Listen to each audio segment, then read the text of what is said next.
Happy Monday, everybody. So later on today, I will create an issue so we can start brainstorming some meaningful OKRs for the team. Now that we are a fully formed team and everyone can start with the beginning of the OKRs rather than being handed one after you've started with the team or the company. So I will put together something. One of them will probably be focused on iteration. There's a new iteration training template out there, and it'd be good for us to, at some point in time during the quarter, just talk about what iteration means to each of us, maybe get some example issues that we've worked on in the past or MRs that we've worked on in the past that probably could have been broken down a little further, and just get a common, I guess, goal, agreement, understanding of what iteration looks like for each of us. So, Tanya. So look for an issue to come out for the team shortly. And then I think we'll probably just focus on the partitioning sharding discussions that have been taking place over the last couple of days. There's been, I don't know if a lot of directional changes is the right way to put it, but there's been a lot of information and a lot of different thoughts that have been shared over the last couple of days. So the big thing, there were a couple meetings on Friday where Sid was involved, and he really tried to communicate, I think he used the term turbo. I can't remember exactly how he put it, but the turbo drivers, two turbo drivers for us, for our IACV, for getting customers. The selling point that we've been using over the years is the single application, single data store. And his biggest concern there about us going down the service extraction route is that it negates those stories, right? It makes it much more complicated for our self-managed customers when we start extracting into multiple services, have multiple databases to configure. And in some of the subsequent conversations, there's still some validity to the ideas about service extraction. And the way Andreas put it, it's the isolated access patterns that we really need to look at. So figuring out a way to, I guess, bring those ideas of service extraction, but still keep it into the single application, single database, and prototype on sharding with our current single application, single database, so we can have some actual data on and build on the prototype that Andreas has already published to our handbook, and figure out how we can do that isolated access pattern within the single application, single database. I'm sorry, I've said a lot of words. Does everybody understand the point I'm trying to get to? So the goal is we are going to move forward with prototyping sharding on our current infrastructure, our current architecture, bring in some of the ideas that we think service extraction would solve for our scaling solution on the database, with sharding and partitioning in mind, and still keeping it a single application. So what we need to figure out are the next steps for implementation. In parallel, the container registry team is going to do some prototyping, and the things that we talked about on that side was, keep the application service as it is, because I think portions of it were written in Go, and that still makes sense to keep that. The implementation they have in Rails, but what they're going to look at is how they bring the database piece in, whether it's additional tables to our current database, which is the ultimate goal, or tables in its own schema in our database, or even prototyping what it would look like in its own database, which is not the desired outcome, but they will do some prototyping on that so we actually have some data and we're not talking in theoretical on what the impact is and what the implementation looks like. So, any questions or thoughts? So with container registry, are we still pursuing the idea of having two applications talk to the same and own sort of the same database? I would be hesitant to answer that question because I don't know enough. I think if there are any questions on the container registry and the implementation on how that's going to work, I would just redirect to it was Dan Croft, but John Hampton has taken over. I would start with Dan in the package group and figure out more implementation details there. And actually, he was invited to the sharding brainstorming session, or I'm sorry, the sharding working group meeting, which is just after this. So we can ask some more implementation details then. Because as a general guideline, I'm still sort of opposed to having multiple applications talk to the same database. It's just such an anti-pattern. I would not just suggest doing that.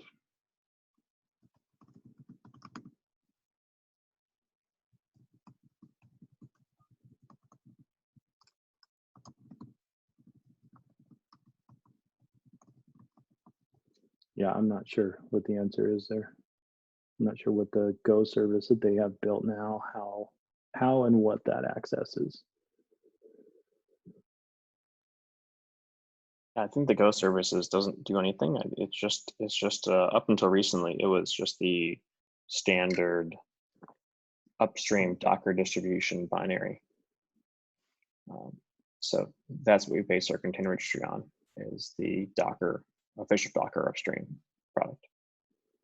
It's been in maintenance mode, so we forked it, but like recently to get some fixes landed. But it's basically an open source solution.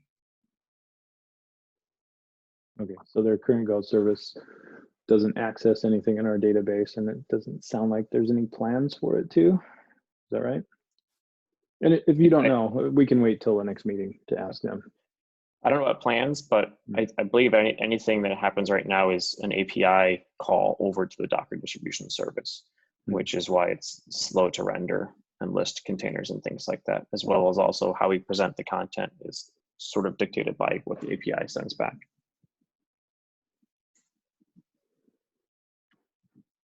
Okay. But we might be looking to like further disconnect from upstream. Okay.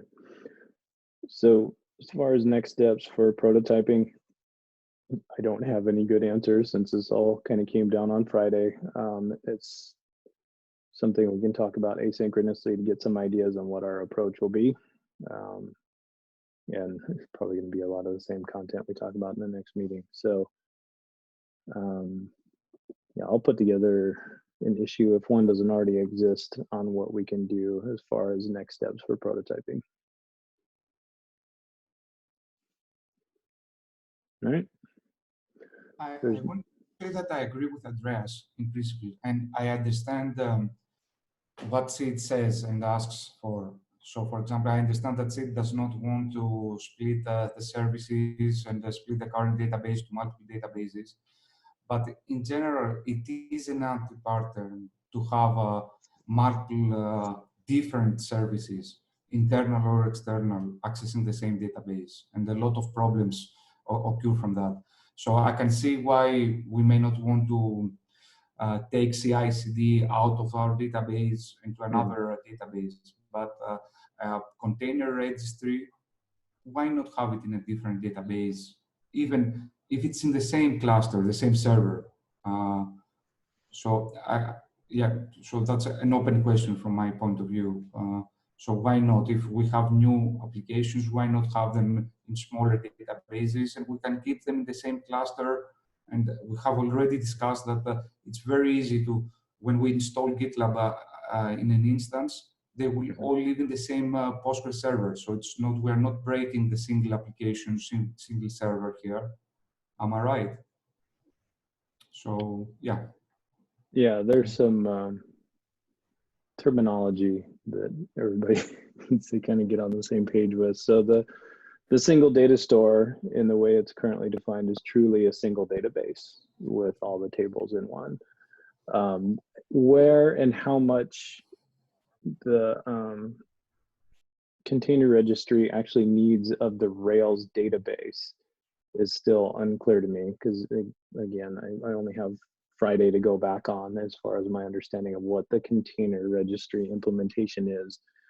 There will be some functionality built into GitLab for the container registry, but as Josh just said, the majority of the work they've done so far is just forking the existing one because it was no longer maintained, and a lot of our customers need some functionality there. So I'm not sure how much of it will be built into GitLab, but there are pieces of the container registry that will be built into GitLab.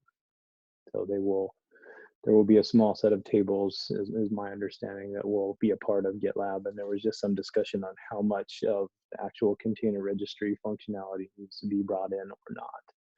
And those will be part of the ongoing discussions as we work through these prototypes.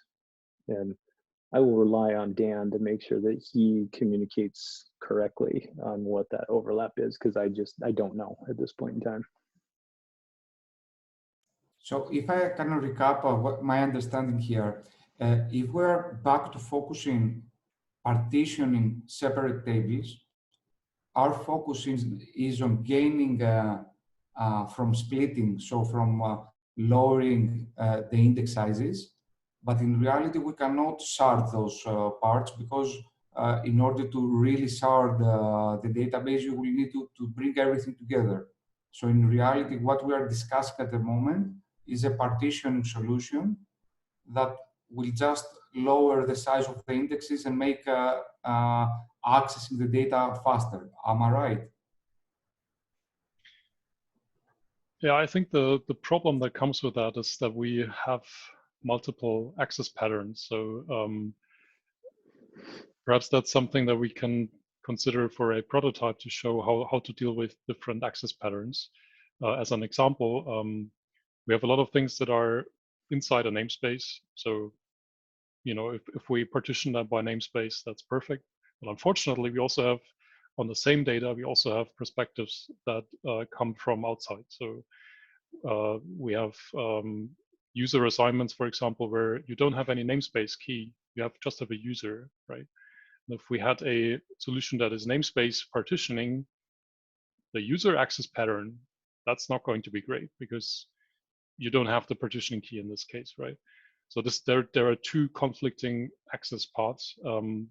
Perhaps we can show and prototype how we would break that up going forward.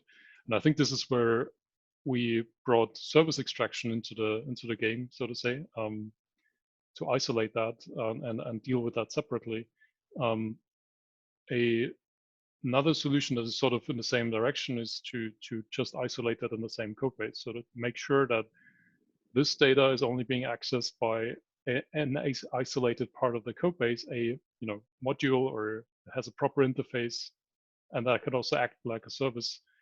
But we would extract that from the application and make sure that is efficient and provides both access patterns in a good way. Like it could internally duplicate data sharded by two dimensions, different dimensions according to the access paths, and then you're able to answer those access paths more efficiently. That's something that we would need to show, I think, in a prototype, how that would work. If we take issues as an example, I don't think that's going to show us that there are great performance benefits from that because the data is not that big at the moment. But that's perhaps a separate question. And one of the things that we are trying to get to is where we can actually shard and farm this out to different servers so we can scale horizontally as well. To be honest, and I don't think you mentioned that in your recap. So the way I understood your description was more about improving performance, but it's also about that horizontal scaling piece. So with partitioning and foreign data wrappers in Postgres, we can actually achieve that goal of the horizontal scalability.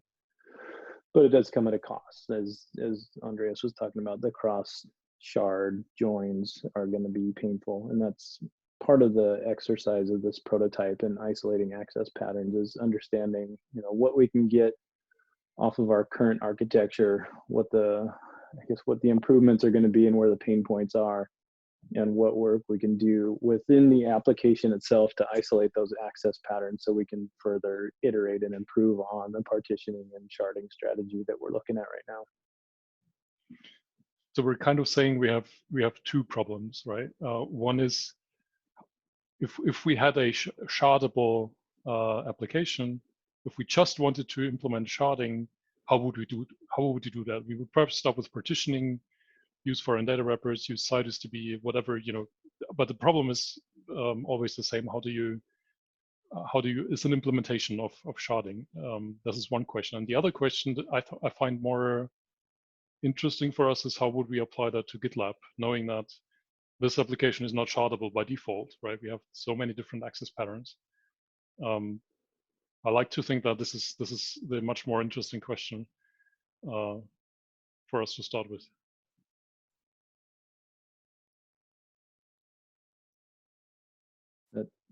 Does that help, Jonas? Yeah. And my question was a little bit leading in order to showcase that, when you don't have services, it's way more difficult to shard because you have to bring everything together. So you always have the problem of the multiple patterns, ways of accessing the data, and also you bring all those non-shardable data with you. So it's way more difficult and maybe more expensive as long as you don't modularize the application or whatever. Yeah. But yeah, thank you.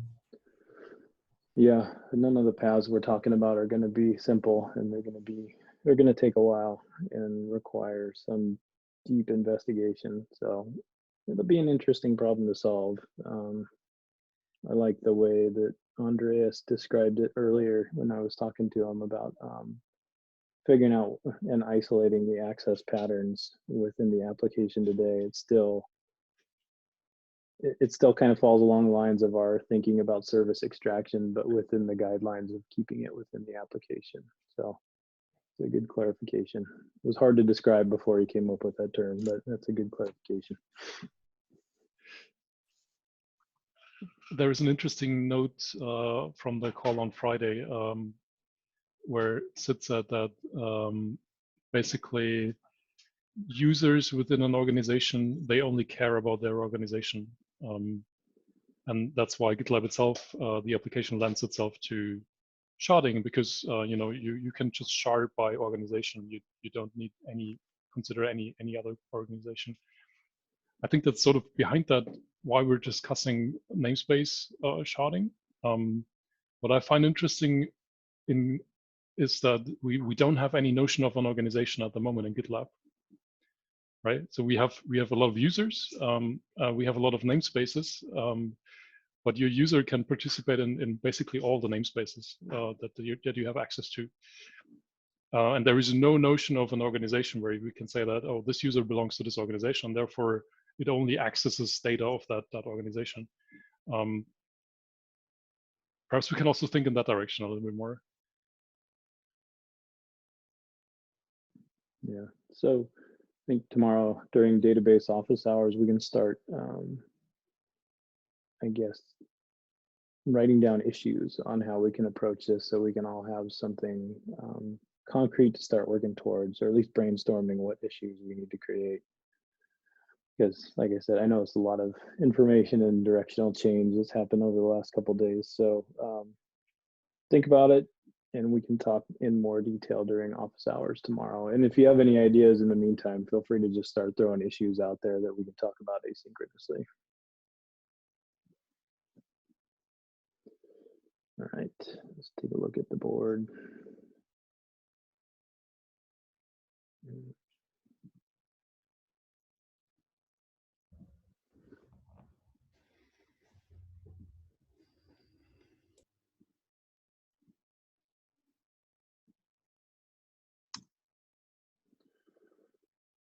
Hey, look, Andreas already wrote one for isolating access patterns. Nice.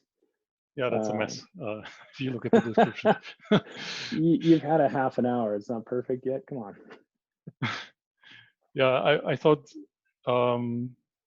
maybe it makes sense to write down what we discuss in a sort of cohesive document, because I think at the moment it's sort of spread out of a few Google documents and call recordings and all that. So perhaps that helps to clarify what we're talking about. Absolutely. Yeah, and the brainstorming doc, it's already 17 pages, and that doesn't include the comments sidebars, and it's hard to track. And yes, it's spread across multiple conversations now. So we can use this as a new focused conversation. So thank you for getting that together.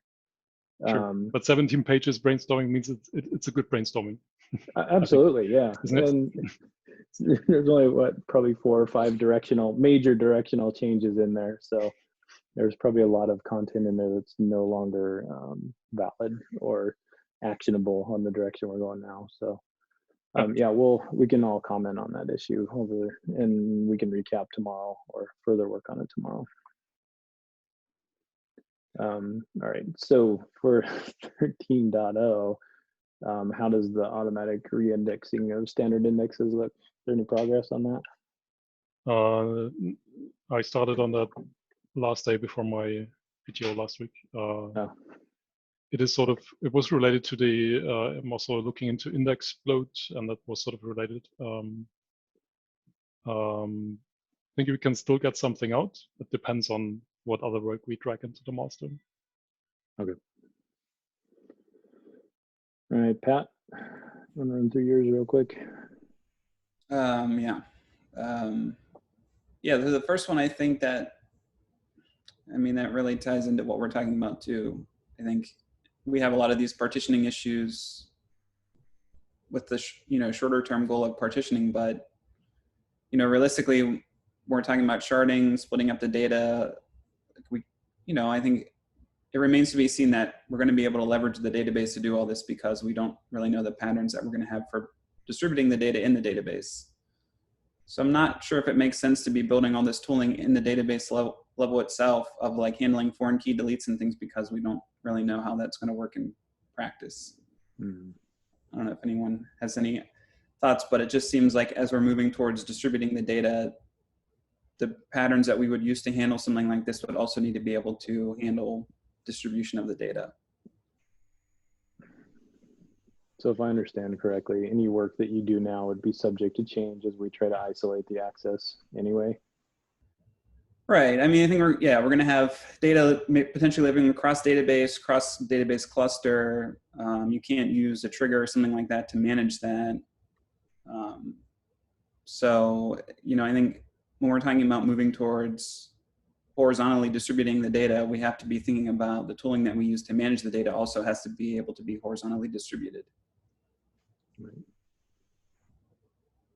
Okay, so are you saying you want to pause on this, or is there more research you need to do on this one to figure out how that's going to be affected? Yeah, I think it would be part of the research that we would do looking at the access patterns and how we would split things up. So I think probably the best thing to do would just be to pause this one. Yeah. Okay. It may still be useful, but I think we're really early in the stage to know whether that's true or not. Okay. And the other two that I have there, they're both in review. I got some feedback. I'm going to take a look at those today. But yeah, I guess kind of pending with the directional change, I guess that will kind of influence where I start working next. Okay. Sounds good. We'll just leave that one for now. All right, Giannis. Yeah, the first one is work from the previous milestone, so it should be ready for review tomorrow or on Wednesday. Yeah, the setting on constraints should not be that big of a deal. I will work on that afterwards. Then there are documentation that I will I should have done it already. It will be there by the end of the week. So most probably next week I will try to pick something additional on something new. Okay. All right. Any other topics folks want to cover today? We have about 4 minutes till the next meeting. All right. We still have about 13 open issues in the milestone that are unassigned, or maybe not unassigned, but not started yet. Perhaps we can use, when we talk about prototyping, I think we should also review what we have in the milestone and what we push out or in favor of the prototyping. Yeah. Probably repository pull mirror scheduling design would have to go, right? That's a big one. And if we need to spend a lot of time figuring out isolating access patterns, I don't think we're going to have a lot of bandwidth for that one. Yeah, I would agree. I think in general, we want to make sure we're focusing on driving the sharding strategy forward. And other teams can potentially pick up some of the optimization work if we end up not having time to do so, like some of the pull mirroring designs. That could be, I don't know, import or create. But yeah, I think overall we should prioritize making sure we drive the partitioning and sharding and the overall scalability of GitLab.com as a higher priority than some other things. Okay. Yeah, I'll go through these later on today and bring up some ideas for our discussion tomorrow. All right, I gotta run. Thanks, everybody.